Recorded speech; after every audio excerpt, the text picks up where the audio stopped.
wasn't that creative. It was mostly throat slitting. I would have appreciated, some variation, but still, it's like 17 times in a row that moron gets killed. And I was like, this is fucking awesome. I can't believe I'm saying. And then I saw that Rafe Judkins is the one who made this fucking episode. He wrote it. And I was just like, maybe I've been wrong about this guy the whole time. But then I watched it again. And I watched it again, and now I'm going to break it down with you guys. So I got a shit ton of slides. I got some notes. This probably isn't as detailed. I don't have the benefit of the wisdom of crowds from our Discord, because I think, a lot of us are just kind of floored that it was a semi-decent episode of television.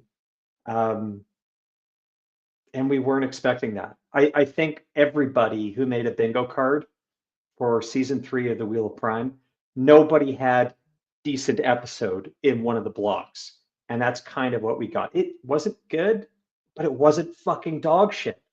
It wasn't Nut and Corn Crunch. It wasn't Hangover Black, right? It wasn't pure shit. It was half shit, and we'll dive into that. But half of it was not shit. And this is just mind-boggling to me. So if you'll indulge me, I'll minimize myself because surprise, I've been drinking. But you guys don't want to see me. You probably want to start seeing my slideshow. And I added some, red arrows and shit here. So that's coming a little bit later. And maybe a guest will pop up if he can. But I'm not promising anything. Sadly, Alex couldn't make it. I think he's been doing good, at least looking at the chat. I don't. It's too much for me when I've got like all my screen of notes. So I hope you guys indulge me on this. The other thing too is I do this live because I don't know how to do it the other way. And I definitely want people on a rewatch of this not to go at normal speed. I want them to go at like 1.5 speed because I sound less drunk that way. Anyways, okay, I took the L. So we are starting off here in the IO Waste to start off the show. And I wasn't sold on this episode until midway through, mind you. So there is a lot wrong in this early stuff. And on the rewatch, when you really dive into it, this does have a bit of a problem, or it generates problems with it. So you start off in the Waste. There's more sword training, and by itself, you're left wondering two things. One is, why didn't we get this any earlier? And what is with the fucking sound effects? I still can't get by that. It's wonky and it's wild. But then Rand starts to explain the flame in the void to Lan, who is a blade master and should be familiar with this shit. So whatever. But it's a callback as to, like, do you know when the flame of the void was first mentioned? It was when Tam and Rand are walking to the village in the first chapter. Like, that's when the setup should have happened. The fact that they're doing it now is just, it's a mea culpa. And that's what I think a lot of this episode is from the showrunner. Just, it's a mea culpa, and it's an admission. You should have stuck to the source material 19 episodes ago. So whatever, you do that. Somehow from this, Lan knows that Rand's father is a blade master. Now, had they had that scene in the Winespring Inn where Lan looks at Rand's sword and sees a heron mark on it, maybe this is more substantiation. But just some cracked up talk about mental acuity or focus from Lan, like, it doesn't fully make sense. But it's like, it's just the question of, if you had to condense for time or brevity or focus on things, but now you have to introduce it anyways, but you introduce it too late. It's just, dude, you shouldn't have made the Dragon Reborn thing a mystery in season 1. That was a huge mistake. You know what was the other biggest mistake he fucking made? Is making this a goddamn show about Moron rather than the Dragon Reborn, about lady wizards rather than the savior figure of the universe. Like, oh, it's just, that's the frustrating part about this episode, is when you see the good stuff and you get excited about it, you then begin to wonder, why did it take till episode fucking 20 for this to happen?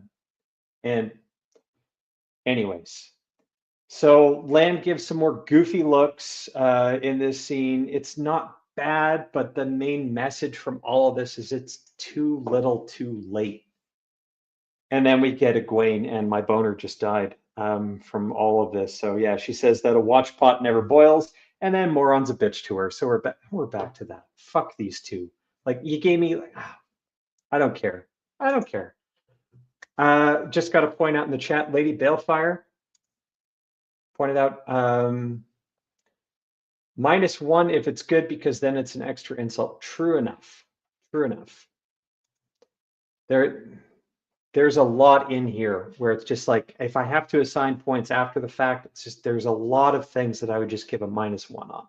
So, and thanks, Lady B, for being here. Alex couldn't join me, but we're so freaking close to 1,000 subs, and I hope that, you know, getting our profile up with this stream and other stuff, let's get us over the hurdle, because then we can be 1/250th of all of the like show supporting YouTubers out there who are getting 60,000 views for every single one of their stupid fucking episodes or reviews, and somehow we're the ones that are destroying the fandom. So yeah, okay, good, dipshits.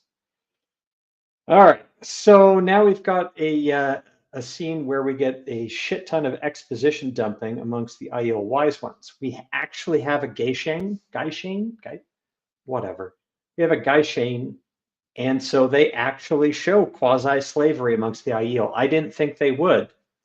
Kind of wondering why the wise ones kind of look like them, and why wise ones don't have, you know, the blouses and the dark skirts, and the Gaishane are all in white, but I'm nitpicking at this point. I don't think we should care. So maybe we should.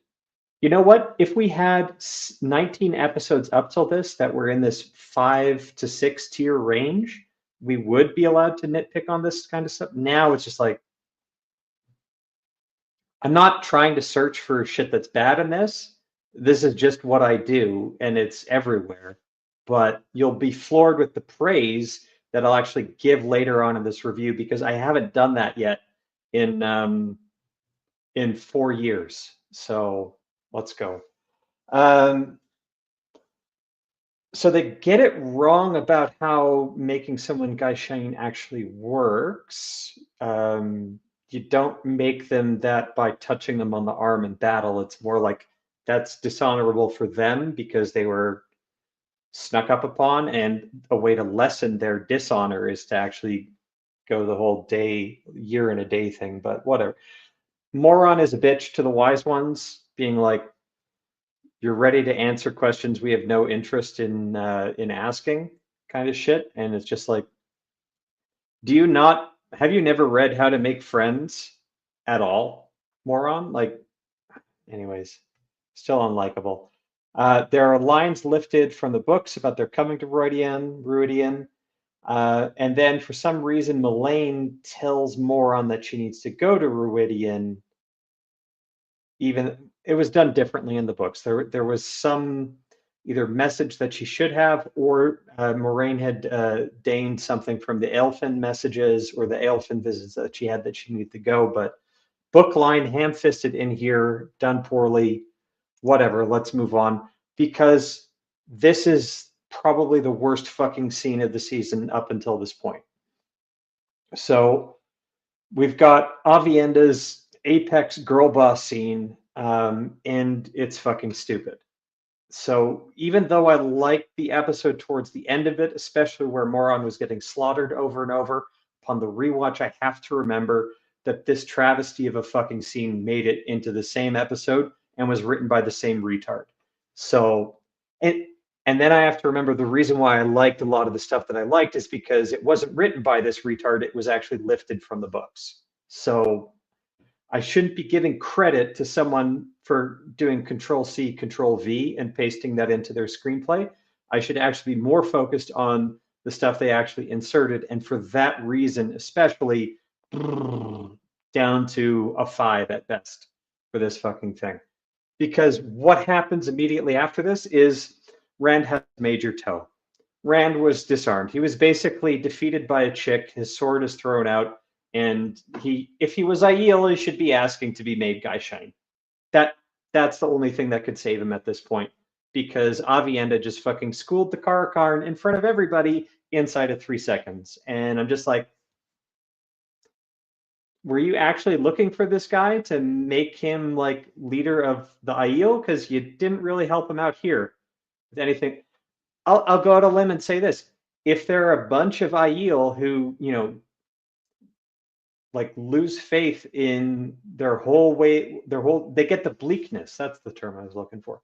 They get the bleakness. It's all fucking Avienda's fault for exactly doing this. Avienda broke the Aiel, everyone, not Rand al'Thor.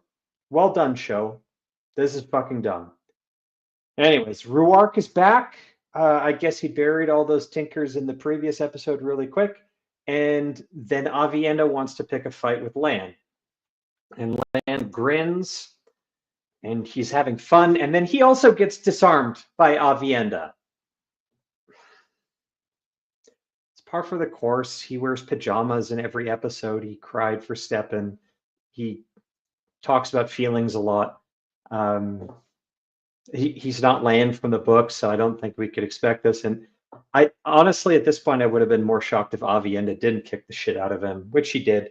And Lan is only really saved by the bell, because the wise ones come in and are like, you need to stop doing this, Avienda. So there's Lan looking appreciative at Mullane. And now we get the reveal. Even though they're like a day out from Ruidian, they decide to send Avienda off to Ruidian in advance. And there's Bear taking, you know, Avienda's spears that Lan couldn't cut in half with his, you know, power rot sword, just breaks over Bear's knee. Okay. Oh shit, how far am I into this? 15 minutes, and I'm at slide 9 of like 70. Okay, this is going to be a long-ass one. All right. So they strip her down to her bottom layer. She's not naked. Here's where a book purist like myself is kind of fine with an adaptation, because I don't want to see her naked. I know she's supposed to be naked. She's not. I'm okay with that, because I really don't want to see it. I think I just get weirded out by it at this point, so fine. 2 wise ones answer her request to go into Ruidian, and this is because they only cast 2 of them. It's typically 3, or it was 3 in the books, but they only cast 2, so now they're down to 2. Let's just memory hold that for a couple of scenes down the line, because shit doesn't make sense. Yeah, let's go on to the next one. So now Moron has to go talk to Rand. She says something about men waiting many weeks at the mountain or whatever in front of Ruidian before they go in. Who told you that? How do you know this? Because are the wise ones telling you stuff on the side? Because you were just a bitch to them in the previous scene, and I don't expect they tell you anything. Calls Rand arrogant and like fucking pot meat kettle. Like, good God. And then finally, we actually get a book accurate scene, because Rand decides to call out Moron. Oh, I'm skipping ahead too far. Calls out Moron and is just like, tell me straight that what you'll do is for my benefit, not the Tower's End. And she can't do it. So this is all lifted directly from the books. And I'm just finally like, yes, this is what we wanted to see.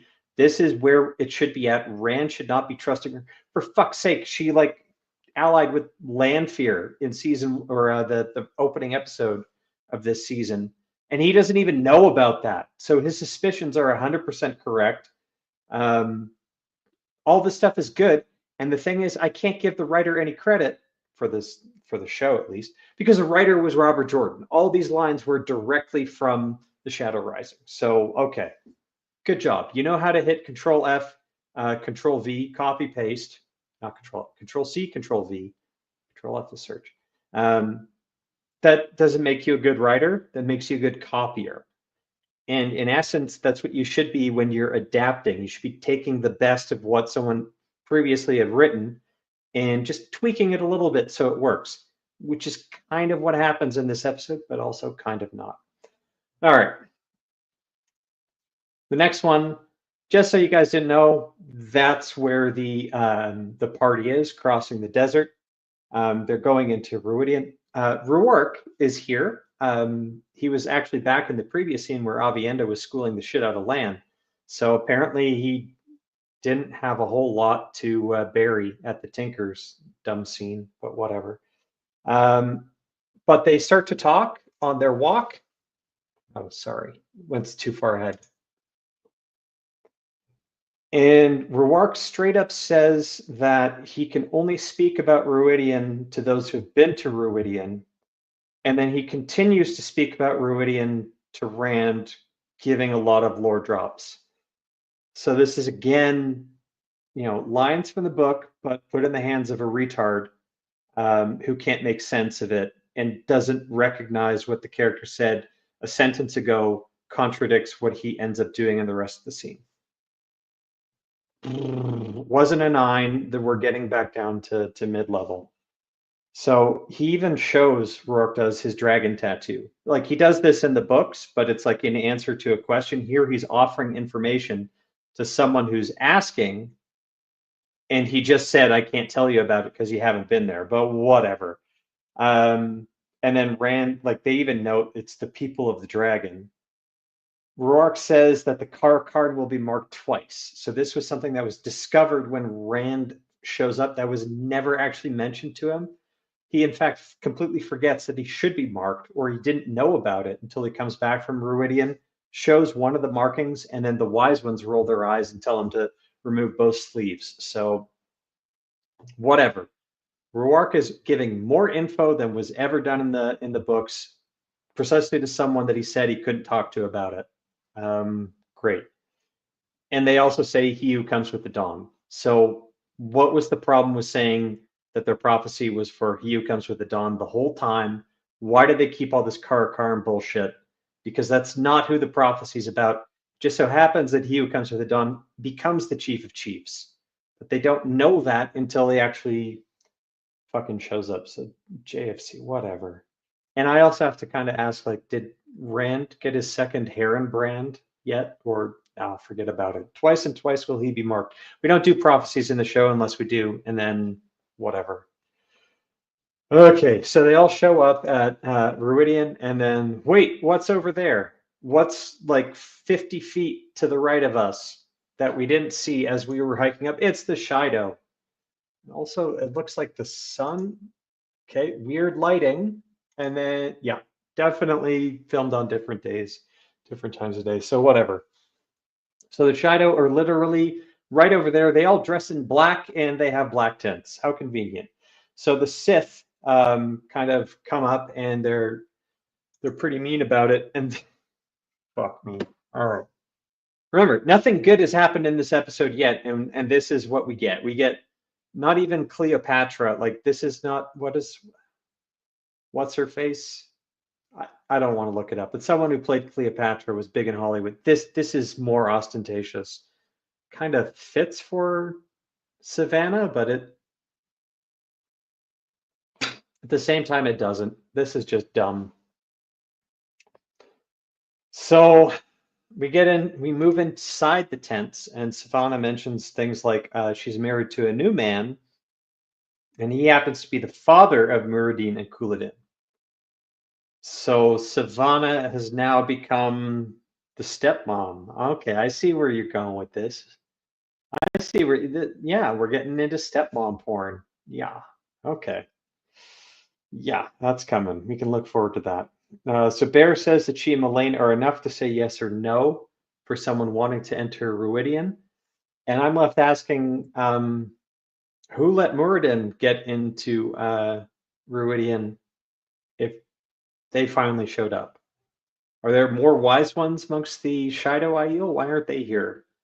It's a bit of a nitpick, but it's like, okay, you're down from like 3 wise ones to 2 and this, and it's just not explained. Just don't care. Like, all right, fine. It's a little thing. Bulk of the rest of the episode is actually semi-decent. So let's continue before I go down a fucking rabbit hole. Oh, but before this, sorry, let me go back. Couladin gets upset. That's kind of book accurate. He calls out Rand as a wetlander. That's also good. The wise ones reveal that they can channel. Don't think they are this overt in the books, but I might be a bit hazy on this because I've been drinking. Whatever. This is all fine. Egwene wants to go with Rand when he decides, like, or asks permission to go into Ruidian, and the wise ones say no. That's also good. There's a good line here about too much knowledge of the future leads to disaster because it's either complacency or fighting to change it. That's directly from the books, so can't give the writer here any credit because the writer was Robert Jordan. Anyways, then Bear exposition dumps what we're about to see, and it's largely unnecessary because they're basically spelling out what to expect, which is not what you want as a reader or not what you want experiencing this for the first time. You want there to be a little bit of mystery, but when they straight out say, Rand, you're going to go through something and it's going to send you back through time through your ancestors. And Moron, you're going to go through something else and it's just going to show you flicker, flicker, flicker, all your alternate life possibilities. All right, cool. This was written for the fucking 90 IQ crowd. Thanks for trusting your audience, Rafe. Well done. Well done. Most of your fucking audience had already read the fucking books, so you didn't need to do this. And anybody else who's watching it, yeah, well, wait, I'll take that back. They probably are the 90 IQ crowd. Cool. All right. So they walk down to the border edge of Ruidian with all the weapons staked, and then they decide to give Moron Matt's great scene where he basically needs to disarm with all his knives. So Moron's carrying like 4 or 5 knives or about a person. Not that she would, because she has the one power, but whatever. They gave her the hat too. Whatever. All right. Now they're going to stake off or stalk off down into the clouds, into Ruidian. They enter the fog.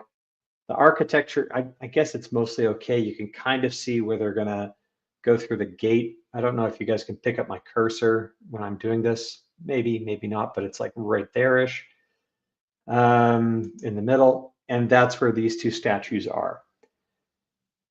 What's jarring about this is literally as they walk past the gate, they immediately come upon the center of the city. So they've cut out any like walking past dry fountains or incomplete buildings. They're right where they need to go within a second of going through the gate, which is just a little bit jarring, but the editing on this show is not its forte, as is the writing or the direction or the soundtrack or the costumes or the rest. So give me a second here. I got a super chat to highlight from damn it, Thumb. God damn you. You just had to make a comment right when I was trying to click on Brian's. You got free $2 there, bud. All right. The Nerdporial Life from Brian. Dain's got to learn to read. Drunkcloak. I know how to read. Do I? Whatever. Okay, I'll take that for $2. We're going to put books in school libraries. It's all fine. Thank you, sir, for the $2. $2 American. That's like fucking 50 Canadian. What? All right. So they go through the fog, and then they're at Avendasora and the glass columns. I'm fairly certain that Avendasora hasn't been mentioned yet in the show in any capacity whatsoever. It's the cause of the Aiel War that they talk about, like in a later scene, but because it was never mentioned, there was never Tam and Rand on Winter Night with like some weird exposition that you didn't know about when you're first reading it, but makes total sense on a reread. Like, since that wasn't done, you have to do it clunkily here. So at the end of the day, you could have done it in season 1. It doesn't save you any time by saving it till now. You just made it worse, which leads me to believe like a lot of this is all a retcon. It's basically that the showrunners decided I need to fix because I fucked up in the previous 2 seasons, which is exactly what having a 5 episode after 19 at 1 is indicative of. That's what's going on here. So Moron recounts Avendalordera, which is a sapling from the Tree of Life that the Aiel gave to the Kyrianan because, lo and behold, there was an actual vision that Rand had, in the books at least, of the Kyrianen, the people who came to found the kingdom of Kyrian, being like the only ones that were nice to the Aiel, and you get all of that. But yeah, because they chose to do the Dragon Reborn mystery in the first season and had to give more on top billing, you couldn't do that because it would just be too obvious that Rand is the main character, as he actually is, when you didn't want to do that. You wanted to give top billing to Rosamund Pike. You wanted to give more prominence to Nynaeve and Egwene especially, and you fucking ruined your show.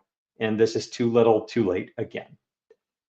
All right, so we get the Forest of Glass Columns and the largest tree ever, which is how it's described in the first flashback vision. So this is all good. I can't believe I'm saying this but visually, Tree of Life in fog, in the background, big forest of glass columns. It's all good. I can't believe they got something fucking right. I just can't. And then what's even more nuts, if we go ahead one, like so here, forest of glass columns, and you can kind of see it, but you see it better in this shot here. You actually see someone farther ahead. Yes, this is well done. I can't believe I'm fucking saying it, and I can't believe I'm praising. Well, I am so floored by this that I am surprised that I am seeing something as was described in the fucking books. And it only took 20 fucking episodes. That's what I got to keep remembering about this when I'm giving praise too much. All right. Now, before I get too much praise on this, then this fucking dumb shit happens in the first fucking flashback scene. And this is so retarded. Right? Because the first flashback scene is Mandian, at least canonically in the books. And now I'm moving to beer. Oh, there's my bottle opener. Great. So the Mandian flashback in the books is when the Jin Aiel are dwindling, and there's still some Aes Sedai left with them in Ruidian and whatnot. But it's like the tail end of the breaking of the world, which means it's about 3,000 years ago. So Rand first vision jumps back about 3,000. Maybe it's 2,700 years. It's kind of up in the air, but it's a long fucking time ago. It's not like your dad, Jandu. It's not like one generation. This is thousands of years before. We've made it through because everybody from this moment on, the first vision, is an ancestor of someone else, or sorry, it's a direct, like either son or grandson of the previous visions. They don't do bigger jumps than that. But for some reason, we have to see this Dragonmount thing.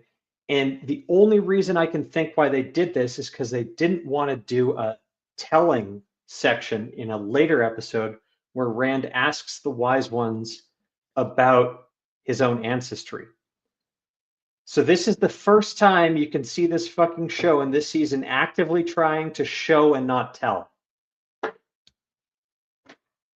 All right, whatever. And then they don't even get it right because Rand as Jonduin kills a bunch of people without his fucking veil up, just like his mom did. So it's a little attention to detail that might actually help a scene a little bit later on actually carry some fucking significance. But all right, whatever. So Jonduin shows up on Dragonmount. He's a little bit too late now. He has to cry for his placenta and wife who have died. Maybe they're just doing this because like, if you go on the X-ray, you see Bale showed up in this fucking scene. So when Rand meets Bale in a later episode, it can be like, hey, you remember that dude from Dragonmount a little bit earlier, but whatever. It's a worthless scene. You didn't need to do this, especially when you already explained to the audience, because you consider them to be semi-retarded 90 IQ watchers, that this is exactly what Rand is going to be experiencing when he goes through the columns. You didn't then need to be like, hey, let's do the first flashback to something that the audience would have seen back in season 1 so they know he goes forward and we're back in time. We're not this stupid. most people who have read The Wheel of Time know how to read. That already puts them well above your target audience. Fuck this show. All right, second vision. So this is Mandian, and this flashback in its entirety is not awful. It's not. He shouldn't have a beard because the Aiel don't have beards. Janduin shouldn't have had a beard. Should have been masked, but he shouldn't have had a beard. None of them have beards. It's actually noted in the books. And there's some subtle differences here that I actually don't mind. The main one in this is that Latra shows up, totally aged. She's got her stupid stones down her, but I don't know if she wore that in the season 1, and I don't care to check. But anyways, she's back. She's holding her Sarkonnen. Well, spoilers coming a little bit later.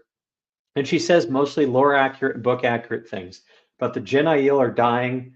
The Aiel, the warrior Aiel, are the only ones that are left. And oh, sweet. What's up, Doc? You're in. I was trying. Indeed. Yeah, okay. I sent Steve an invite as well. He might show up as well. Fuck, guys, I'm so glad I went ahead with this because I didn't think Alex could make it. But now I finally have someone to respond to chat. Perfect. Do some banter. Alex, have you watched this episode already? I did, and it's like, I imagine this feels a little bit like if you were a teacher and you had a kid in your class with Down syndrome, and all of a sudden the kid with Down syndrome turned in a 75% on his spelling test. You're like, I am immensely proud of you, but what caused this? Are you not as Downsy as I think you are? Like, there's a mystery in here, and I think we can unravel this a little bit later. I have some thoughts. I just don't want to get into it yet. But that is a very good analogy. Very good. It's you don't have Down syndrome, do you? I hope not. What is the Shane Gillis joke? It nicked me on the way past. I dodged most of it, but it nicked me. And we're canceled. Just so close to 1,000 subs, and we're canceled. Down syndrome jokes. That was my kryptonite. Okay, so I'm on Latra here. So the gender dying, and then she makes all the fucking columns with the Sarkonnen. Which So to clarify, this in the books, this was not Latra, was it? No. So this is Latra. Latra only appears in canon in a short story. Hey, Lady B. Hey, George. Latra only appears in canon in a short story about the strike on Shale Ghul. Yes. And this is but no, this doesn't make sense. I don't even think this makes sense temporally. I don't think she was I don't think she would have been doing this. I think she got wiped out sort of in the first round of the men going crazy, or at least that's kind of my headcanon. Whoever it was that was sending the Aiel on their mission, they don't show up again. Yes. And you're right. It was a high-risk situation because the city was under siege where they were expecting certain male Aes Sedai who have gone mad to kind of come at them. And they sent all the Aiel out in wagons with their items as kind of like a preservation method. And the Aes Sedai who kind of... This is one of the most important parts of the scene. A preservation method for what? Exactly, because she gave the Sarkonnen to Rand's further ancestor, the gay one. We'll get to that in a little bit. Only to like show up in Ruidian and hold it again, and it's like, why? Well, in the books, the preservation method was not for the preservation of the magical artifacts. It was the preservation of the Aiel. That was what was important. No. It was both. Yeah. The main mission of the Aiel was to take all those ter'angreal and especially the 2 access keys to the Troden Call, which were also in the Aiel possession. Correct. And they loaded them all up in caravans and go. And it's kind of the side message of if you lose everything else, hold on to the way of the leaf. Mm-hmm.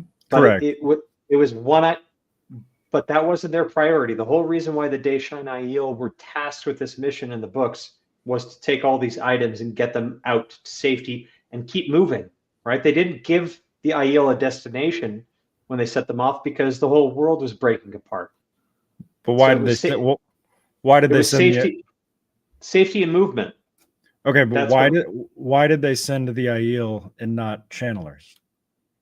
Surely channelers to protect them and be around them would be a better way to. No, they needed all hands on deck to actually confront the male Aes Sedai who were going insane.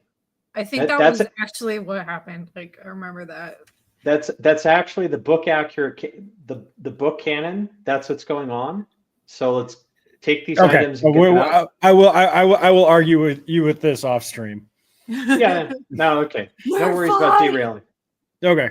But it's with this adaptation here. At least I can say that this is an adaptation, right? And it's not a fan fiction, which is like the first time in fucking 20 episodes. So, anyways, let's keep going. So Latra is here. She's got the Sarkonnen, and she tells Mondian, you need to see your history because you're Oathbreakers.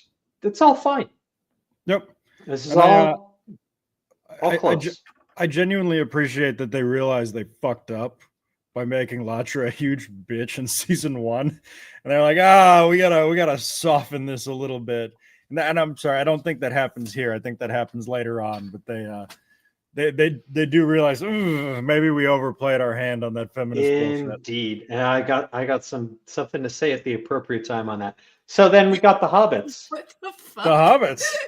I loved the Hobbits. I didn't hate this. So the important thing here, though, to first note is they skipped the Roderick vision and they skipped the Jordan vision. So the Roderick vision is where the Kyrianen give them water, right? Yep. So it's a bit of an explanation as to why Avendel Ordera and all that happened. Don't worry, we got ham-fisted moron exposition dump in a previous scene, so we don't need that anymore. But in fairness, there is a lot of exposition they're trying to tell here. Some of it had to get cut. There was no way. I mean, they even cut these pretty short. So I mean, I'm going to give them a pass a little bit on. Oh, I do too. I don't disagree that of the visions that they left in versus the ones that they cut out, I think they made the right choice on them. And because the Kyrianen one, you could. Since you were sending Rand with Moron together into Ruidian anyways, but what I'm saying is if this kind of shit was established with, Tam telling Rand about the flood over the Dragon Wall and the Aiel War and other stuff being built up until now, you wouldn't have had to have Moron do the exposition dump, and maybe it could have been a very brief scene with the Kyrianen, or it wouldn't have been as important. Secondly, with the Jordan vision, which is the other one that they cut, that's the origin of the Maidens of the Spear. So here you already have the Aiel acting as protectors for the Gen Aiel, and then one of the Gen decides to become not Gen anymore, and she picks up a spear, and that's how you get like the origin of their order. Yeah, that was good. I'm kind of surprised that they cut that one out because I think that would have been right up their alley, message-wise, at least for the show. But no, I'm just noting it here on the stream that's the two that they skipped, and then we get into the Hobbits. Yep. All right. Well, they'll probably not make the connection between the Tinkers on the Aiel in the show, so that's probably why they left it out. No, you got to watch the episode, babe. Okay, because babe, I didn't. I was like, I'm not gonna talk, but I just had thoughts. No, it's coming. It's coming. So, anyways, the Hobbits apparently are getting high, hugging the tree. I think that's a crude interpretation. They are enjoying the presence of Avendasora, which I think is fair. You should see me. Yeah, but they're doing it to get fucking hot. I don't know if there's. I tried to listen for it. I don't think they're hinting at like they smoked some of the leaves or whatnot. But no, they did not. Wouldn't surprise me. Anyways, again, when you're in the books, this is where you get introduced to Luwin and his vision. They're like right at it. So again, an adaptation. you have to make some changes. And that previous scene in the wagon amongst the camp, that's how you adapt, because you can't give Lewin all the thoughts in his head that led him to this point. You actually have to show it. So that previous whole scene in the camp, well done. Agreed. Then we get Lewin and his friends, and they're going to stalk into the camp. And the beauty of this too is you still don't know 100% like what's going on and why this is a big deal. It only kind of comes a little bit later, so that much was good. Seems like they're tinkers and they can't use violence or anything like that. So the bandit wakes up. The stupid chicks like don't want to wake up and get up and run away, get into this problem. There's a bit of a fight, and then what the fuck? Nice. Lewin, way to get it done, buddy. What? How did he do that? Like with a spear to the face. Spears. He used a spear and he sliced across the guy's face and he cut his fucking face off. They live. Yeah. And you don't see this because it happens so damn quick when you're watching it and it's so freaking dark. But yeah, I caught it on the right spot and then I upped the gamma. This is how ridiculous this fucking thing actually looks. So, you know, and again, if we're having to up the gamma to find things to criticize, you know, I'm just gonna say, can't knock them too much. It's still a little silly. I don't disagree. Did they do the RV? So, that was my favorite part of the Rudian ones. I think that was Avienda though. That sees the RV. The RV. Yeah, that's the Avienda. Yeah. All right. So Charlin dies. All of this is good. So they go back to the camp and they get shunned. And I'm like, great. Finally. You get a book accurate fucking scene. I'm skipping ahead a little bit too much, but they come in and we've got like Aiden being mad. Lewin's mom is like, I don't want to see my son's face on that of a killer.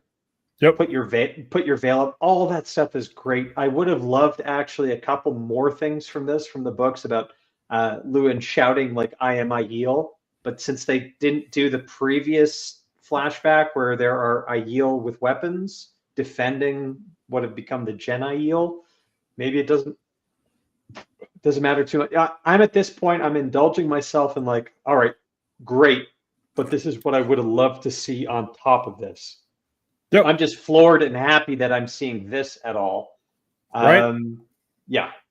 But, you know, this is very well done.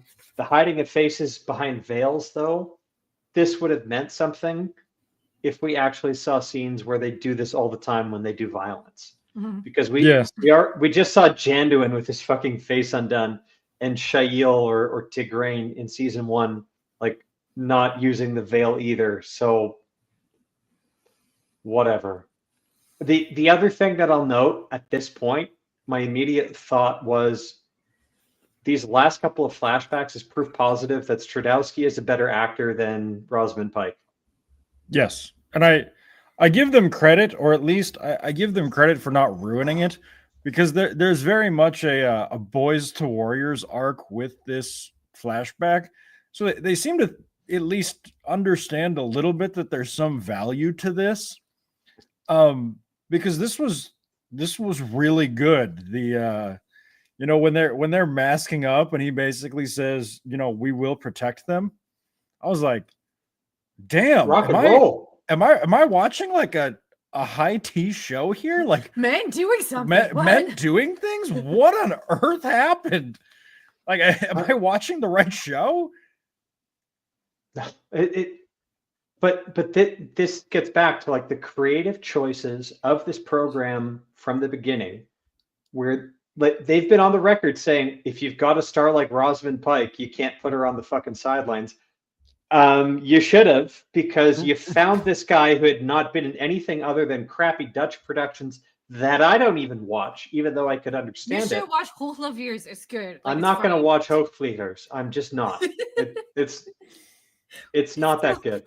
It's funny. The existential crisis when he realizes that the Dutch military would lose a fight to the Arizona National Guard's junkyard. That's just so funny. It's 11 of 10. Okay. That might be it. But the thing is, Stradowski here, a much better actor than Rosamund Pike. Better than anything we've seen so far this season from her. Yes. He's shown Madman reign. He's been bland Al Simp the whole time, but he showed Madman, and now he's done like 2 or 3 different roles with prosthetics, and he's going to do more. And it's just like, the boy can act.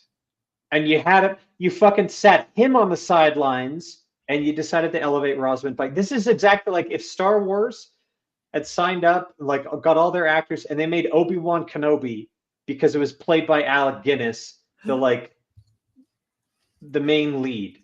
And that was the key part about the Obi-Wan Kenobi role. It's like the mentor, he's a side character, plays an important role, but it let the other, like the newcomers, be stars. And I just don't understand why, especially with Stradowski, because out of the 5 of them, 6, 7, because Matt got changed out, he's obviously the one with the most talent. That's what I'll say at this point. It's just, mind-boggling. Yeah.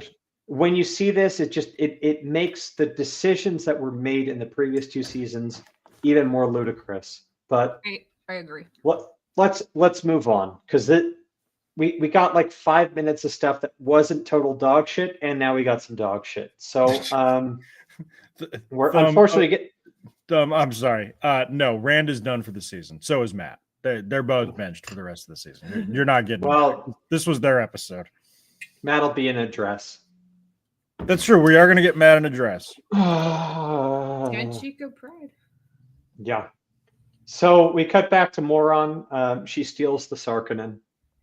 Somehow she found it, and somehow she had a pouch and was able to so she took it from the tree and put it in the pouch that she conveniently had. And then she finds Avienda in this ring. And I didn't hate this shot.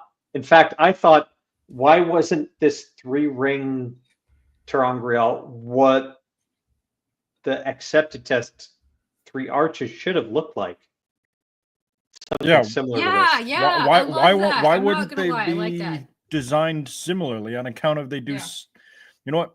Very similar things. Yeah. Okay. We can keep going. But I like this. I like everything about this, right? Visualize, and you don't see this on screen, on page in the books, but you see this and you're just like, damn. If the whole fucking show up until now had been this book accurate, this faithful, and this kind of interpretation, you would have had 4 or 5 plus years of people who had read all the books telling everyone they knew about it. Like, if you like it, watch it. And then if you want to get ahead, here are a bunch of books you need to read. Instead, what you had was the opposite. So episode 20, good job. Episode 1 through 19. Why the fuck didn't you do this for 4 fucking years? Oh my God. I know. And I had to put this in twice. So Moron decides to go in through the same kind of arches. You got 2 of them spinning upside down, and the motif, everything, all of this is just, it's well done. I like the rope work, the wire work, everything about it. I like it. And I can't believe I'm saying this about it. This is a shot that I would have shown people to get interest in the show. The shot from my previous review, when you had Tiny Sedai and Leandrin and Hadi Sedai walking through Pirate Village, that was mental illness on the page. Like, that was mental on screen. Yeah. So anyway, this is fucking schizophrenic. Yep. Okay. So anyways, we go through some of Moron's alternate lives when she gets in here. Who gives a fuck?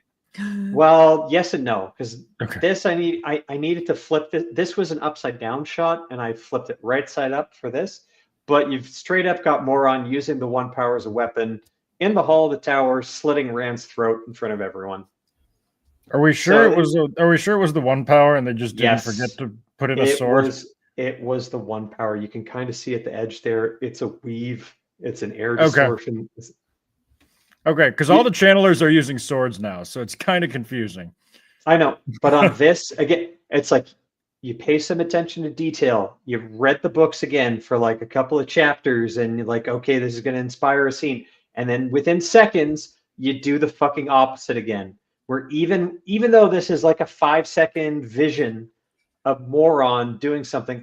One power as a weapon, slitting the dragon's throat in the hall of the tower.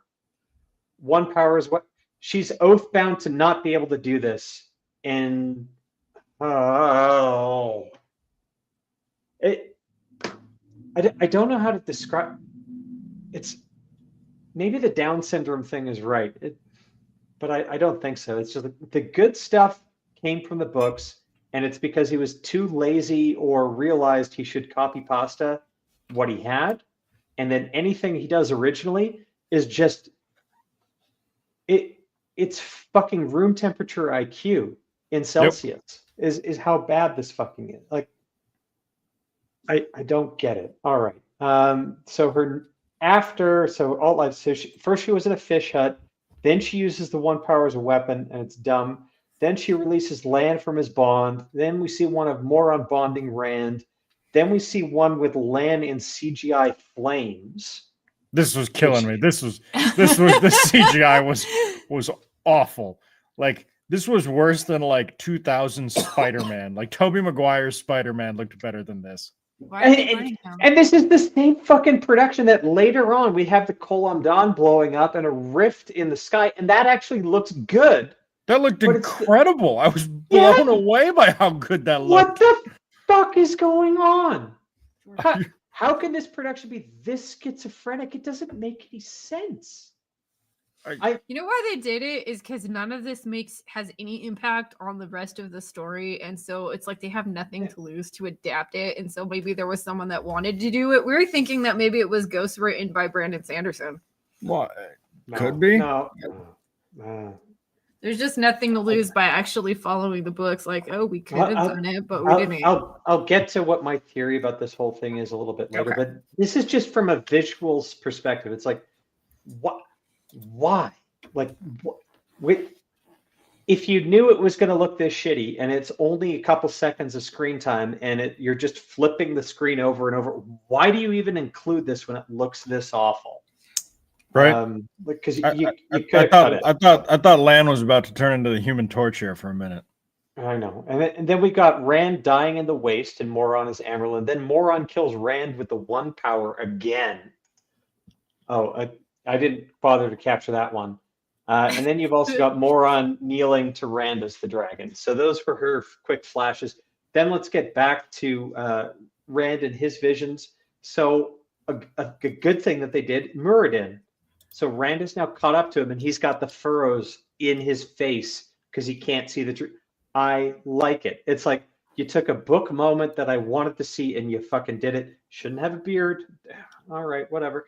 But for the rest of it, this is right. This is Rand catching up to him, and the one dude that he should be catching up to. He's the one who can't handle the truth. Rand keeps going. Kudos for doing good. All right.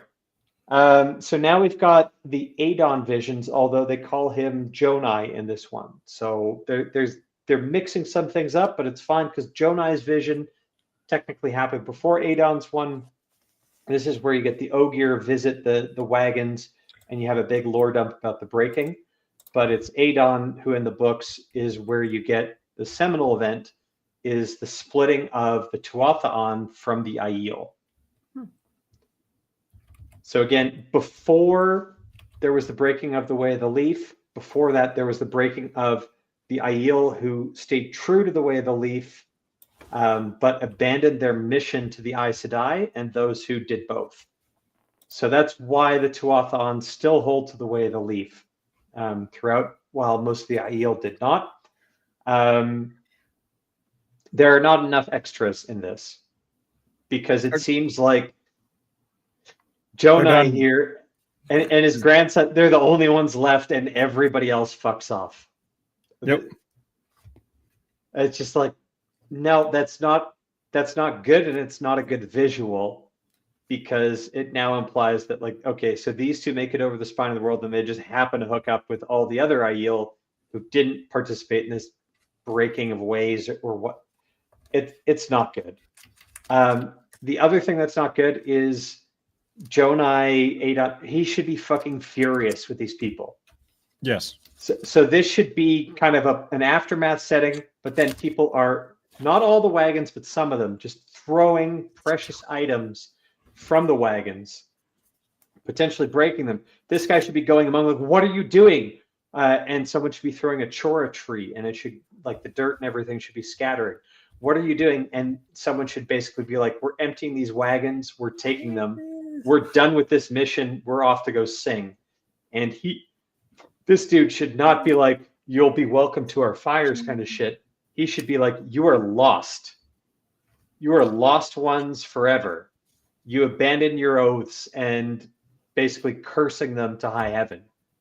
And that should be how it was done. And that's also why in the previous episode, the Aiel shouldn't have given two shits for all the dead Tinkers, because they fucking despise them.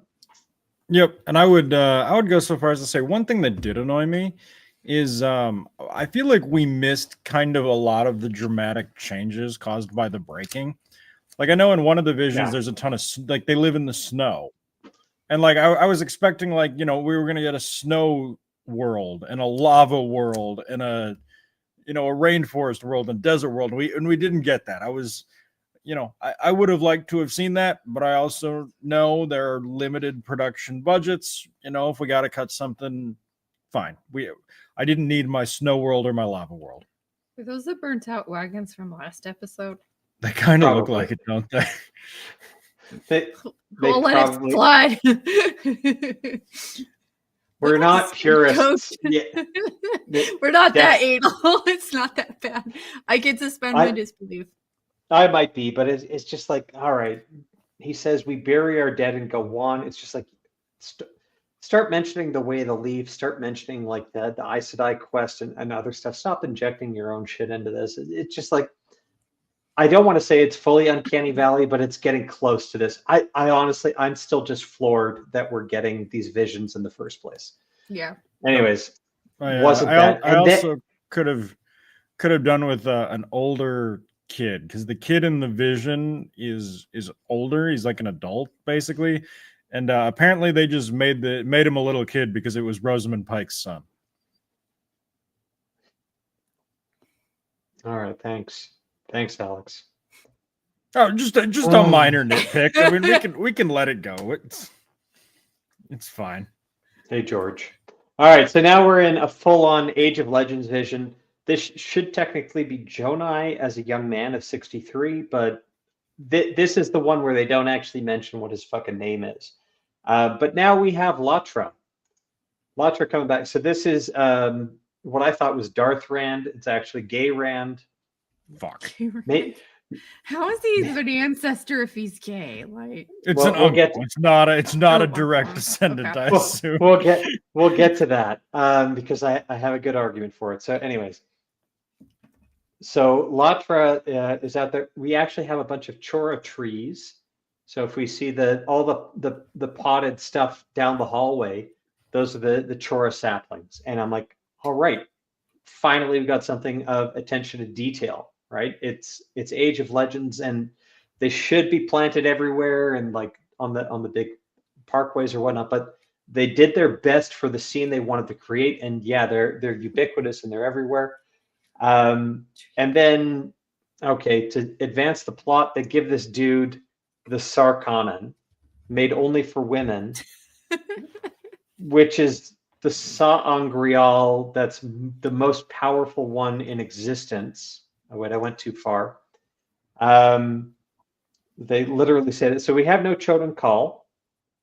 I wouldn't dare to use that shit. And the reason for giving up their biggest weapon to this guy is that Latra is afraid that a woman who could channel is going to work with an insane guy. Was that the reason that was given? Yeah. That's weird. Was it work with, or was it try to heal? No, work with. Because she immediately afterwards brings up how it was Lanfear or Mieran Sedai who drilled the bore in the first place. So her plan is not very smart. It's actually kind of fucking retarded. Yep. Yeah. Unnecessary change.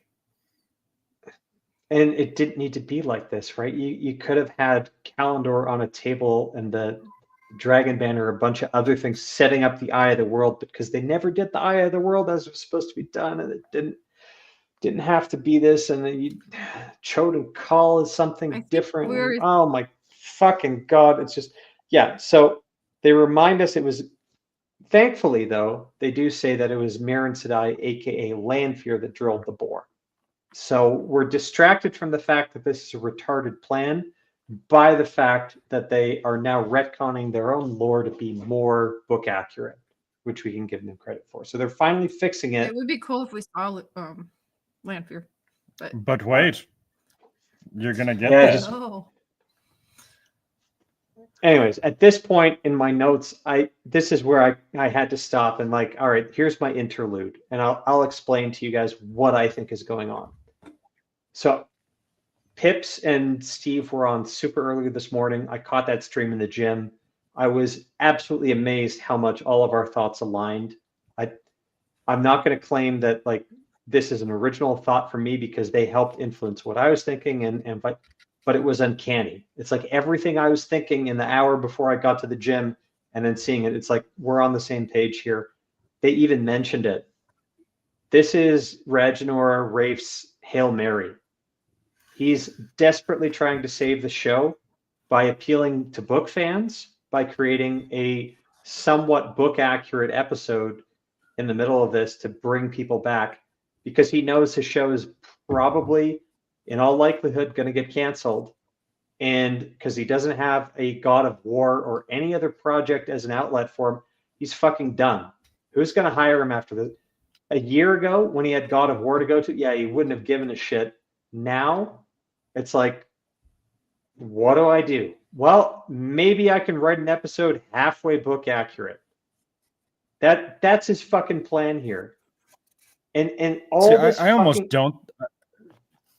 Go ahead. Sorry, all this proves to me, all this proves to me is that this fucktwat is choosing money and vacations over his so-called principles about adapting this for a modern audience and updating it and creating the story that Robert Jordan would have written had he was writing today. Like, oh, yeah. What? Robert Jordan wasn't gay with mommy issues, so. Right. I don't know. I almost think it's the opposite. Like this is,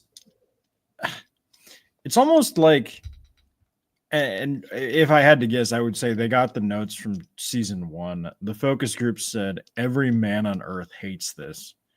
So they tried to help this along a little bit, but I almost think that this is, he's not good at stringing together things. Like cause and effect bewilder him, and we even see that to an extent. I think that this is like he's able to do this because it's not really set up or setting, nothing coming before this is setting it up, nor is it setting up anything after this. It's basically like one scene skits, which is easier to do. And if you're not worried about like, cause and effect, it's easy to just copy it from the book, which I mean, I don't think it's a Hail Mary. I think it's a laziness, if that makes sense. Alex, what you're saying makes so much sense to me. This guy was lazy and he wrote something better he could do on his own because he's that fucking retarded. Yep. The kid did better copying the answers from the back of the book than he did trying to do it himself. Like, yeah. I think no, Alexander Nindren, he wrote this one. I think we nailed the mystery of this episode. Just right now. You're so wise, Alec. You're wise like more gays. I didn't kill any kids, though. Nor did I try and sleep with a bunch of 50-year-olds. All right. So anyways, the sangreal for women is stronger than Calendar. Great. Calendar is its complement. Okay, whatever. I'm left wondering, what about the Fat Man sangreal from season 1 that could have worked for men or women because Moron didn't know you had a male or a female dragon until like the last episode. So whatever. Whatever. Okay, no continuity. And now I'm left with the question here. Why is this chick's fucking throne in a hallway next to the garage? I don't think it's a hallway. I don't think it's her throne. I think she walked down the stairs out of the meeting room to talk to them. No, it's she pulls the Sarkonnen right out of her fucking throne. Oh, okay. Fair enough. I must have been on such a high after having to watch two scenes that didn't make me want to gouge my eyes out Mirrodin style. I know. This is what I was saying at the outset of this whole review is like on a rewatch, this doesn't get better, it gets worse. And it like literally here, it's like what they're all in the hallway. It's all a concrete thing with the churro trees. We can all. Why is the throne here? Like what? And it's like right there. I got it circled. You got the wagon right there. Why is your throne next to the garage in a hallway? I don't get it. Easy exit. It's the Bat Cave.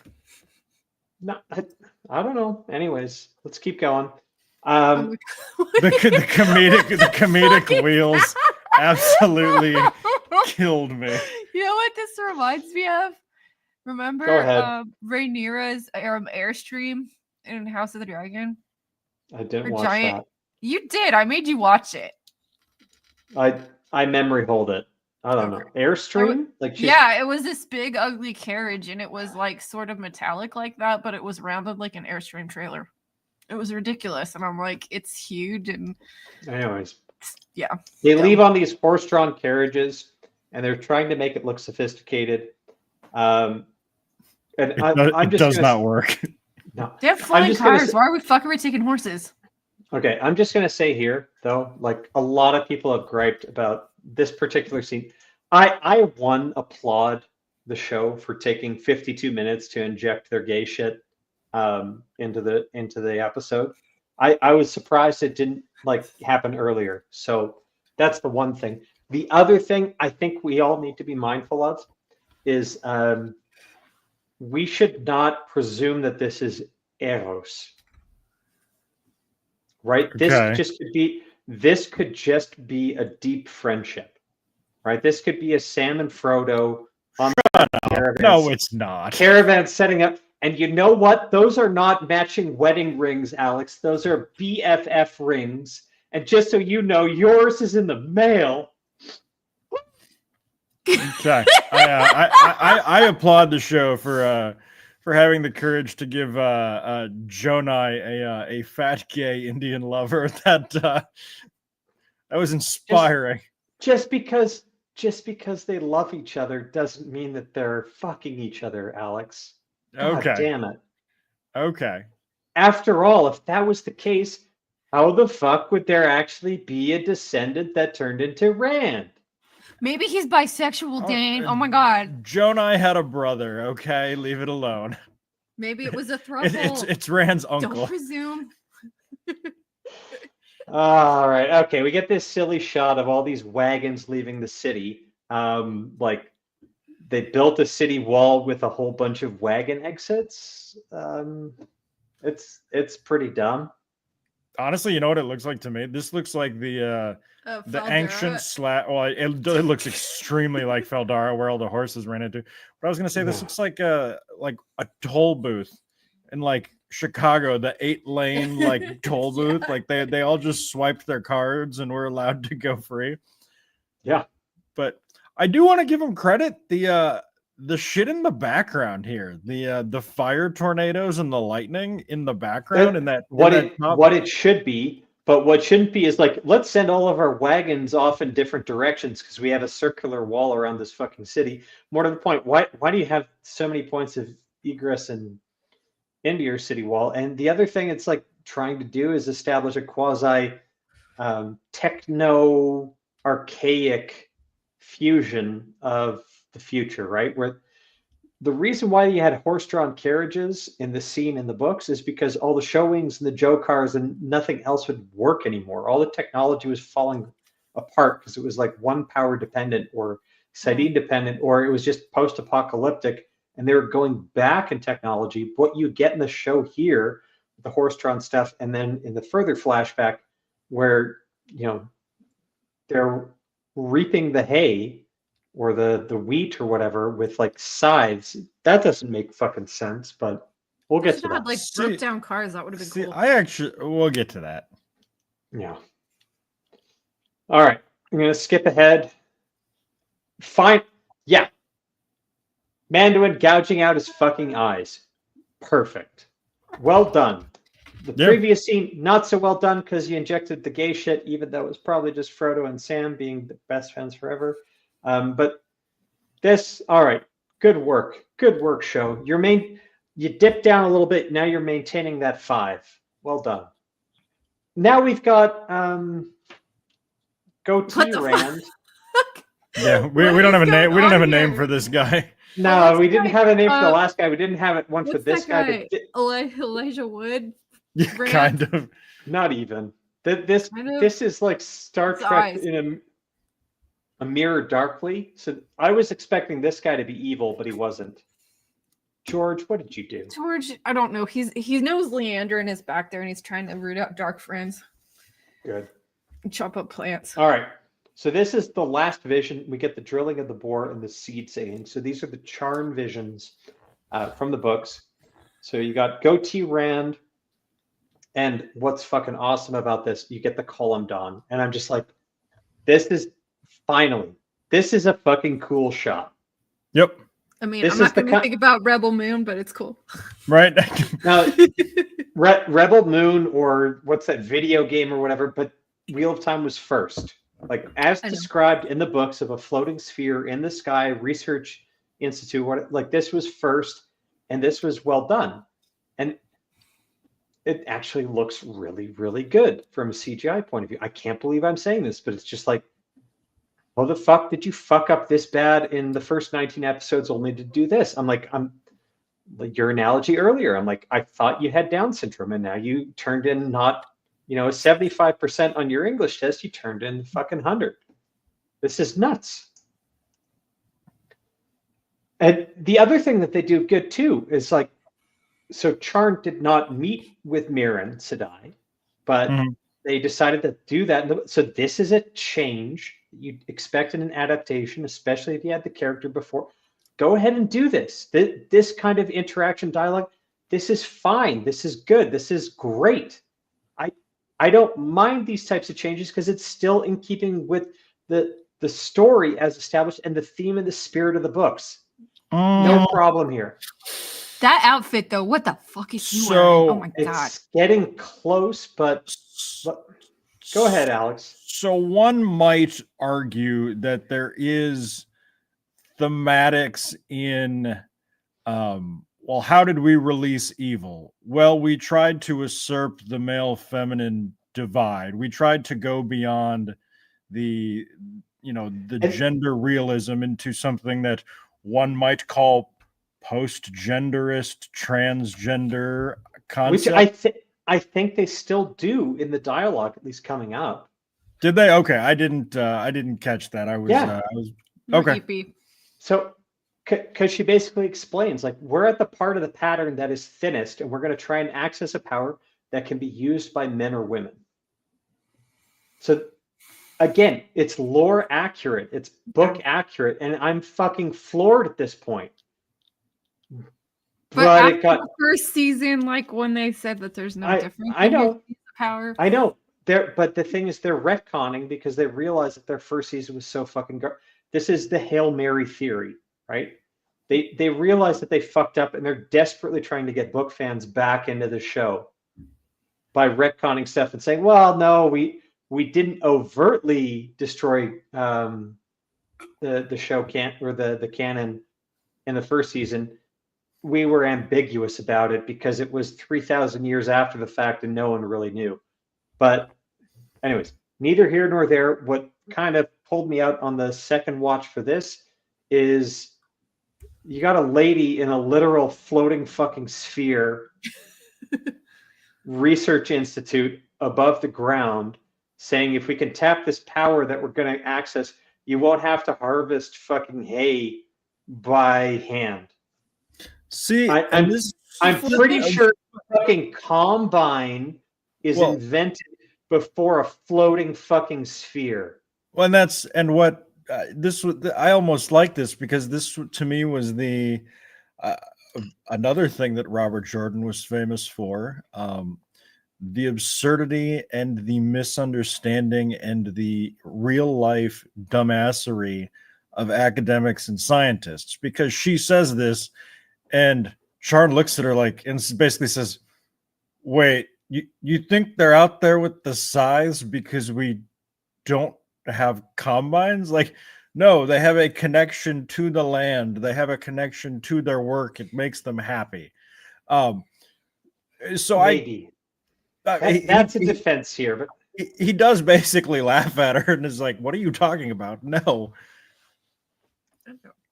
Like I said, I was floored by this. I could not get over how because I had the exact same visceral reaction of like the wheat farming is stupid. But then he was like, "Well, no, maybe they just like doing work." Was this in the books or was it like weren't they singing? They were singing, yeah, I remember that. It wasn't like they were actually doing something. And like the Nin, I think, was stuff. doing the majority of the work. The Green Man was. All right. So we got the reaping and then the explosion.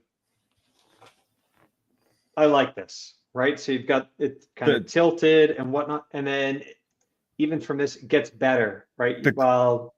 The crack in the sky, I was floored. This looked so good. I know. Unreal. They actually did this. Like a good visualization, the motif or everything. It's like you found someone to do this fucking right.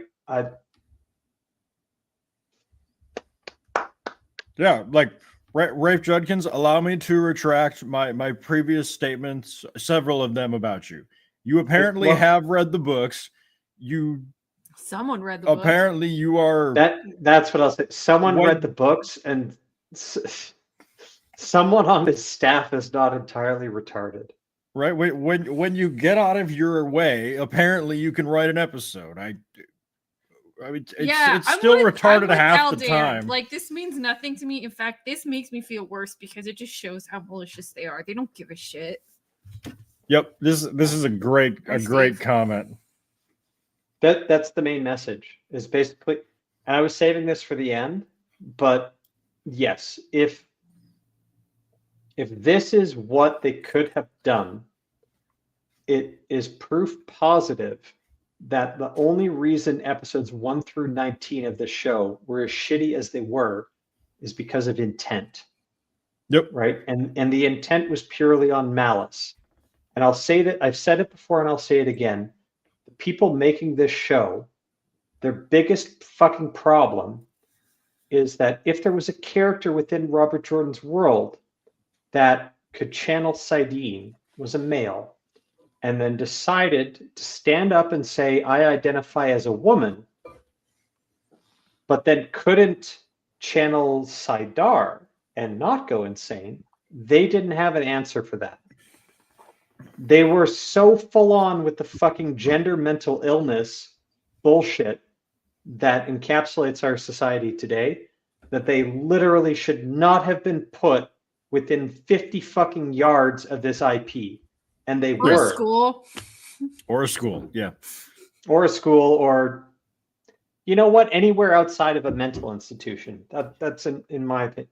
But they were the ones who were put in charge of this, and they fucking ruined it. They butchered a part of our culture, and that is why we fucking hate this show and are calling it out all the time, because this is cultural vandalism. This is the destruction of civilization if you let it keep going. That's why we call it out. This is our niche because this is a book series we care about. And in fairness to ourselves, this was the third biggest fucking fantasy series at the time of the author's death, only because Harry Potter surpassed it. For a time, it was the second biggest one. There was Lord of the Rings, and then there was Wheel of Time. Harry Potter came in, late 90s, whatever, surpassed it. But only when Game of Thrones got a TV show did those books outsell it. But 90 million fucking copies over 14 books.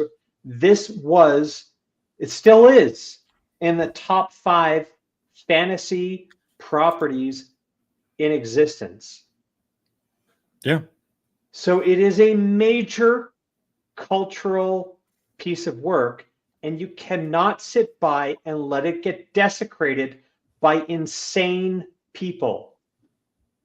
You have to call it out. Yeah, well said. And Thumb Marilyn, you are absolutely right. This should have been bigger than Game of Thrones. If this was done well, this would have been bigger than Game of Thrones. Mm-hmm. Because at the end of the day, at the end of all of this, through the slog or whatever, Wheel of Time has an uplifting message. Yeah. About life, about people, about suffering, about how to get through everything. Game of Thrones does not. Game of Thrones can't even finish itself because it's fucking nihilistic. Mm-hmm. Agreed. And unlike Harry Potter, that's a cheap fucking ending at the end of the day. It's just like, okay, whatever. Harry Potter's been like, he's a stand-in throughout his own fucking show, and he doesn't stand for anything. He's not a change agent. Randall Thor is, and the series is important because it was well thought out from beginning to end. The author couldn't finish it. Someone else, Brandon Sanderson, came in and did do it, did a masterful job where he could. But it's an important story, and the people that read it all the way through should learn, like they should take those themes to heart, because at the end of the day, they're good themes. Yeah, they're people, right? and the thing too is there's so many different like aspects to the story that different people would like. I mean, you have the women part, like the female characters that are actually interesting, like the 3 different guys. I mean, all the archetypal characters that are Matt, Perrin, and Rand. It's like there is something for everyone in this.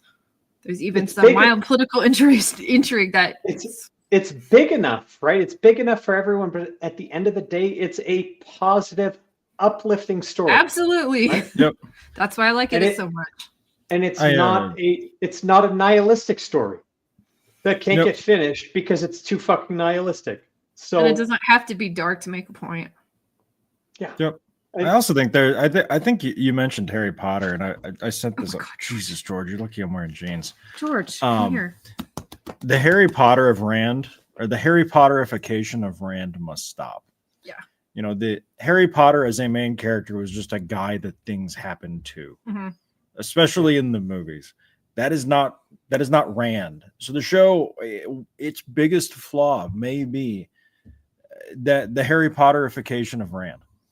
And I genuinely think that's probably why we're not getting Tyr right now, is they legitimately don't know how to do Rand in charge of things. Yeah.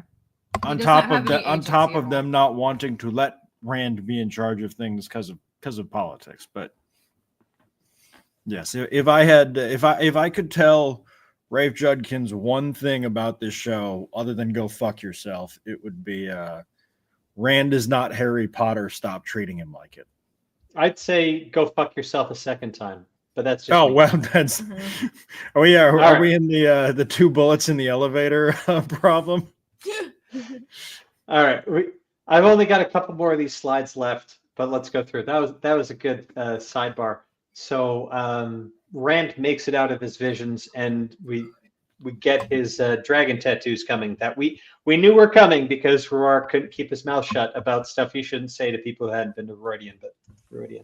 And Avienda is there, and Avienda is a bitch to Rand. Great. We're at Alvendasora. I don't know how, but whatever.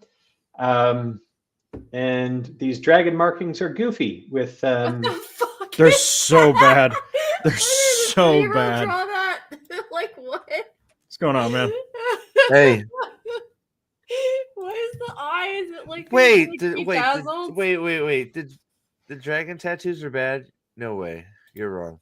Right. Oh my god! What the hell? That looks I retract everything I was about to say about these dragon tattoos because Steve probably has one. No? Steve, you're on mute, buddy. Sorry, I was fixing all my crap. It all broke at the same time. No, I want one. I don't have one. I would love one. Just one? Oh my gosh. Well, 2 of course 2. Who doesn't want to be the dragon? But I mean, like it. Yeah, we've been calling that out. Yeah, it's the look at the detail. There's a gem in his fucking eye. It looks so derpy. Dumb. The claw looks so bad. Look at that claw. Look at that tail and the lines on it. It's like it was scarred in his skin. It's wild, right? We can say My Little Ponies I had as a kid, and like there'd be like the little drawings on the flanks, and then it has some of them would have like a gem in it. It was like, yeah, that's cool. It's just wild, right? We can say all the nice things we want, but then you have this shit. It's like, yeah, it's like, it's just like, how do you get like? It's one of those things that will still puzzle me till the day I die. Oh my god! Did he shit on the table? George No, shit on the table. we were talking about plants, so I brought out Tom, Maryland, and Leandrin, and like he just is trying to run off with Tom. I have no idea what these plants are. I don't. Okay, I'm gonna show you. Did Tom, he eat? Did he eat no, Leandrin then? Oh. See, he has like his Gleeman's cloak. This is a painted lady. What? Philodendron. And it's sort of like it's got the thing. I know you don't. Dain, do you? I don't. It looks like a plant. I don't know. Yeah. You guys don't know plants. We were talking about trees, and they were hugging the tree, and I'm like, Alex, you don't see anything there either. No, sorry. You see it though, don't you? Will sees it clear as day. I know he does. It looks exactly like she says, doesn't it? There are some color striations that you can't really see them on camera. Yeah, it looks like a Gleeman's cloak. It's more accurate than the show. Did you get a new mic? You're sounding pretty. I didn't. Oh, sorry. Moving on. All right. So Avienda quips to Rand as he's trying to apologize that the key thing here is now that like Rand knows more about Aiel history than Avienda does at this point. So when she says like I know now why you don't touch a sword, and she says you don't know anything, it's like, no, bitch, you don't know anything. Yeah, well, I'm very confident I now know more than you. Yeah, she doesn't. Yeah, because here's my question, because me and Pitch are sort of throwing it around. Are we under the assumption that she did or did not go through the columns after the circus wheel? She does not. Okay. Because she goes through the columns in a later. Well, no. In a later. Yes. Book-wise. In the books, I'm talking about what are we like? How did she end up here? Like that's because what I'm saying. She went into Ruidian way before Mora and Rand did. What I'm saying is we're under the assumption she did not go through the columns in the show, even though they didn't show really either. They showed her in the Wheel of Cheese, but like not going through the columns. So she would not have gone through that was not her direction. I'm just saying, since we're both going, oh, I know, and she goes back, oh, I know too. Yeah. Did she go through the columns? Did she go through the columns or no? No, she didn't. But she was acting like she knew Aiel history before she had gone to Ruidian, right? That's true. She was talking about the sword and how spears can put food in your belly, which is directly from visions, which she shouldn't have said. She wouldn't have known this type of stuff. Like the Aiel are ignorant of their own history, which is what's fascinating about them. But also, it's exactly why people like Muradin fucking gouged their own eyeballs out, because when confronted with their own history, they couldn't own up to it. Yes. Anyways, hey, Bill Moradin. Let's. There are certain changes to the production from canon that we're in support of. Ayula Smart being dressed is one of them. Yes, 100%. and Rosamund Pike. Yeah, if we could get less talking from both of them, that I would get behind that too. But clothes, yes, 100%. It's like combined, it's like an extra 2 points in favor of this fucking episode, and that's why it's up to a 5. But anyways, we're back to more on Vision. So in sequence here, and I think I've got why stay?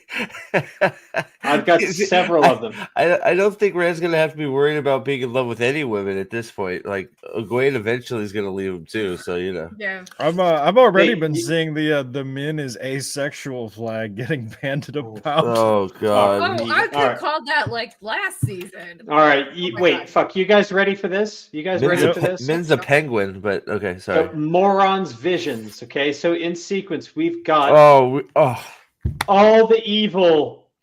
So and she gets her throat slit here, but you've got Perrin, you've got Moghedien, you've got Elaine, You've got Who's fucking that one in front of Moron? That's like some ugly. Matt in a dress. That's Matt. Yeah, you have You got Guan. Lanfear. It's Guan Yu over there from Dynasty Warriors. Sorry, my bad. What is that hairdress thing? Lanfear, Nynaeve, Egwene, and Rand off on the right. Like, so going left to right, that's kind of what I went through. So they're all attacking her.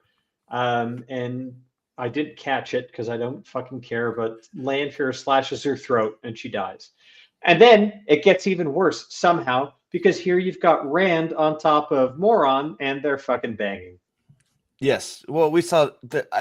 I'm so happy this was here. We called it. We knew in some form or another this was going to happen. At least I know. We said it a few. Did we say? I wasn't the only one that said they were going to bang. Did I? Was it? I was happy I cut their orgasm face, but in defense of the show and this, there was Rand's doing some work, right? Yeah. Now there was a section of the story. It was mostly in Moraine's head where she's like, if she decided to become Rand's lover, it would have ended in catastrophe. So that's where they drew inspiration for this fucking sex scene. I don't know where they got inspiration for this fucking sex scene because here you've got Lanfear grinding her cunt up against Moron's and choking her out at the same time. I fucking the last episode? Well, Lanfear was fucking Moraine. Yeah, the sizzle was definitely there. There was a sizzle. I felt it. The choking always gets me, no matter. Why does so much choking? So much choking. And then you've got subsequent scenes. You got Lanfear stabbing Moron in the center of the White Tower, and then literally leading up to this. So this is the one that I decided to clip, but there were fucking 17 like different clips of Moron getting murdered by Lanfear. I'm just glad we finally got sword hand. That's all. We got our first sword hand. I'm thrilled. Like you were saying on your stream earlier this morning, Steve, and I watched that. It's just like, fine. Moron should now know that Lanfear is untrustworthy. maybe now she'll stop doing team ups with her. Between the carrion murders of hundreds of people and almost murdering our main characters. Maybe she's figured out by now that Roy Dion has told her that she's untrustworthy. Dude, we have 3 more episodes of them teaming up. Okay, I don't know what you're talking about. Or maybe this is a metaphor like Petit Mort. Lanfear at the end of the day, Lanfear is sus. She's sus. All right, Lady B's right. Lady B's right. It's like, well, this is just the age old saying, try again. Eventually, you'll get it right. So. We failed 40 times. We just got to keep teaming up. We'll get it right once. So I saw a comment on Twitter that was basically, well, at least we now know it's confirmed that Moraine and Lanfear get into a relationship. Oh my god! All right. What happened? So after all this fucking nonsense, we get a shot of the moon, and it's our moon. Okay, so subtle little hint that we're like in our own world. And then we get these 2 retards at their camp. I don't know if they're looking at the moon. They shouldn't be because it should be behind them if they're looking at the dawn. All the promotional material of Rand carrying Moron out of Ruidian wasn't done at dawn, but here it's clearly at dawn. Great. Fucking hell. Like he is so sad. Crying. So much crying, dude. So much crying. This landman sad again. Oh, he's so sad. He's such a sad panda. But anyways, we get to this fucking scene. We can see them in the distance. They're coming back. This is he who comes with the dawn. And there's no Aiel. There's no Aiel to see the fulfillment of their prophecy. That's the end of this fucking episode. Nope. There's no Aiel. They fell asleep. There was more Aiel there to send him off, which is backwards than there were to see him come out. All 2 of them to send him off. Well, and all none of them to see prophecy fulfilled. If you're like calling, it's supposed to be underwhelming. Like when he comes back and there's like no one there, it's like, okay, I fulfilled it, and there's like 15 people there. It's supposed to be underwhelming, but it's not supposed to be fucking no one. Why is Rourke get so done dirty in this show too? Like it's weird. We there's so much. This episode was so much better than anything they've done, but the mountain of problems that still exist is still there, and it's just like, I can appreciate that. This is a much better like try, but it's like there's still so much. It's just like, what are you doing? And it's so much they just can't help themselves. They can't help themselves but do it, right? So there's like the Wheel of Time fan edit guy. Like, he could make a really good episode out of this. Probably. Yep. Actually, speaking of which, he did. I meant to follow up with this. He did send me a message on Twitter saying he had edited like season 2 into season 1. So, and I think we can watch it if we would like to see that. He could probably make a very competent episode out of this. He probably need a little bit more footage, but maybe not. I mean, he could do something. He could do something with this. Realistically, just cut out the garbage. Well, cut out the gay hold hand, because that gets rid of Rand's line. There's no more ancestors after we went through that, Steve. They're just best friends forever. No, they're not. No. It's like we can't accuse them of like seeing Eros and everything, and then like also that was a deliberate trap. Only in the old tongue, Steve. All they did was hold hands, and they had best friend forever rings. That's my headcanon. They're Frodo and Sam friends. That's fine. I'm just throwing it out there that I wouldn't imagine love, did the same thing. He said love. He called him love. Never felt love for a man in a. No, I've never called I've never said, "Hey Nathan, love. You want to go fuck?" I've never asked Nathan to go fuck ever. Steve, but I'm not saying you should go fuck, but I'm saying maybe you should tell Nathan. You should tell Nathan that you love him. I've never said, "Hey, Will, love." That's what Lady B says. Like I'm just I love you guys. Dude, are you gay? We were hanging out with Nerdtorial last night, and he was not holding like Will's hand. I was like, I'm not. You're falling into the same.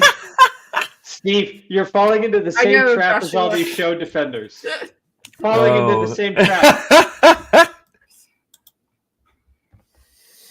I have friends. I think you guys are my friends, and I think this is a substantive love that we've generated out of mutual hatred for this awful fucking show. I mean, look at that. The point is there's little cuts you can make that would make things more streamlined. That's all. Yeah, but I love you, dude. I love you too, Dain. The love is real. Can I ask? I have to ask real quick because I just missed it. I'm sorry I was so late. I had to wait in line to pick up Easton for an hour, but whatever. George. Seriously. Did you talk about the true power stuff and why it makes no sense in the show? Yeah, a little bit. Good. So there's not a lot to talk about, but it's I couldn't believe they included it because it seemed like this ran antithetical to their whole piece. But we also talked what you and Pip said earlier, like about a Hail Mary. Those were the same exact thoughts that I had when before I even watched your guys' stream. I was just like. And that's why I messaged you kind of off on the sides. Yeah, Steve, your stream with Pips it was prescient. It was really, really good, and it very detailed about like everything you guys wanted to say. You articulated it very well in a thoughtful discussion that is actually worthy of cultural criticism, which is what we're all trying to do here. So I'd say that. One of the best streams I've ever seen about any subject, but one that's near and dear to my heart. Only in part because I was thinking the same things, but you articulated it so well, you guys. So thank you. You guys haven't seen Steve's impromptu live stream about this early in the morning. It was great. Yeah, I was gonna say you could thank Pips for that. He twisted my arm. I was ready to sort of mad, watch it and go back to bed. So on the road at like 5 a.m. So see, there is this is one of those things that I would love, and I think we would all love for this show to be so consistently good. Yes. That we could talk about things that we like, because I'm not gonna lie, like it is exhausting talking only about bad stuff. Like, yeah. Steve, I mean, you probably are going to make a video comparing the trials of Ruidian in the show to the trials of Ruidian in the book. And it's like, guys, like to be able to make positive content would be amazing. Yes. I know. That's like why I don't do YouTube anymore. There's just I'd much rather be doing. We talked about it so much that I'd much rather be just singing the praises of this, and that's why it's sort of a weird. That's where we started this morning. Was like we were very confused. Like it's like where are we? Like it's like this is a weird feeling because there's stuff to praise. Like at the very little effort, the effort that was actually put in this episode to try and adhere to some of the stuff that was in the books, right? It was like, I genuinely feel like, now I don't like the glass columns themselves. Like I'm not a real big fan of their design of the art design of the glass columns, but what they did with Rand trudging through there with Couladin's brother, it was some of the best stuff they've done in the whole series. Yeah. In my opinion. The fact that he was there and Rand was going through visions, struggling step by step, forcing his way overcoming obstacles, passing by Couladin's brother who was slowly going insane, tearing out his face. He gets to the point where he passes him and he sees his eyes are gone, right? Like that's straight from the pages. And it's like it's like good. Why it goes from good, like thank good, like good job, like wow, to why it's an initial why haven't response, you done this? And then you think exactly like why did it take till 2025 to get this? Why don't we have the same effort and put into Rand trudging through the forest with his father? Can you imagine how much different this scene would be for people that haven't seen or read the books? Yeah, they don't know about that. Wow. If you got the trudging through the forest with Rand and his father, him with the struggle, that the cat's out of the bag, that Tam is not his father, he's just his stepfather. But it's like, think of the effect that would have had on viewers to compare those scenes, because there's a comparison to be had. And then like on top of that, then they have to do the thing where now, like this is where I say they do a lot of good things, but then also you have now Tam is a baby kidnapper. He's a kidnapper because he stole the baby. Well, he stole the baby. Like that's not how it's depicted in the books. In the books, Rand is abandoned, all but abandoned, and Tam he's freezing to death and almost dying. Right? In this, he has literally stolen Rand from the Aiel. He has taken away from his people. Guys, I think let's wrap up. This episode review. Thanks for coming in and being the sounding board. Apologies to everyone in chat that I ignored. It's your own fault. I warned you at the outset about this. I think you did a good job on the chat. I'm gonna push back on that. Because only because I highlighted your chat, maybe. No, because other people did too. No, I didn't. Maybe Alex did when he came in, but before you guys showed up, it was just like it was all. No, I can't take compliment.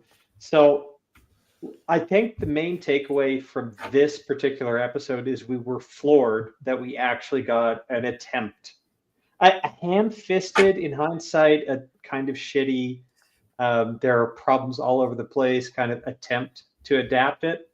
But it wasn't the diarrhea that the previous 19 episodes were. Yeah. And for that, we got some shit with some substance. Right, rather than something that just ran through our hands and just stained everything. This was something that you could huck off to the side or put into a doggy bag or whatnot, and you didn't have to wash your hands for 25 minutes to get everything out. Like it's still shit, It's still shit, but it's not the worst kind of shit. Hey, 6 of 10 is a D-. A D- is passing. Yep. That's and it. Yeah, it seems we've all landed on about a 6. I think Pip said 5, but 6 seems to be the general thought of everybody. I'm on a 5, and the thing is, that's 500% better than I rate the previous episodes. Right, that's exactly what I've said. It's like if I give it a 5 or 6, that's still like triple what I'd give any other episode. So that's so much better. We've been kicking around 1s and 2s for 19 episodes. So negative 4s, yeah.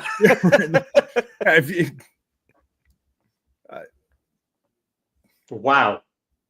But at the end of the day, it's just like upon watching this again, right? We need to take some time, digest it. But the key thing that I took away from a rewatch of this is you cannot give the showrunner any credit for finally putting together a halfway decent episode, because one, all the decent parts came from the books and were lifted directly from the books, which means there was no writing talent involved in doing that. All he did was copy paste the material he should have been copy pasting since the fucking outset. And two, it proves that the previous 19 episodes were done out of malice and not incompetence. Yep. He had read the previous episodes. He just didn't like them. He didn't trust them. He didn't trust the audience, or he preferred his own fucking bullshit. And right now, he's so desperate to keep his own gravy train going. Him and his fucking boyfriend moving to like Italy and Morocco and South Africa and all the other fucking locations, to fucking hotels and whatnot. He's desperate that doesn't end. So he's selling out whatever he fucking felt were his morals beforehand. And remember, this is the same twat who attacked the fans for being racist because he deliberately put in his diversity shield knowing it would provoke some kind of reaction about the desecration of plot points and the importance of how people looked in a fantasy story. He did that on purpose. He got us banned from Reddit and other places. All this shit, all these fucking fake fans who love the show but hate the books. All of you. Fuck you. This is a terrible show. They're desperately trying to do something right, and I'm not giving them that much credit for it. It's a 5 out of 10 episode because it sucks. And the 5 is all because Robert Jordan's work was magnificent. It's down to a 5 because this twat tried to put it into his fucking story for once. Well said. Half of it is nonsense, if we're being honest. Half the episode is competent, half is nonsense, and then everything you said too. That's why it's a 5. Exactly. It is crazy that he had the easiest job. He would have looked brilliant. Just do what you did with this, with part of this, and use the book, and you look brilliant. That's it, right? He's just proving his own incompetence with this episode, and that's the note we end on. Anyways, thanks everyone. Let's walk in the light. Thank you. Later, boys.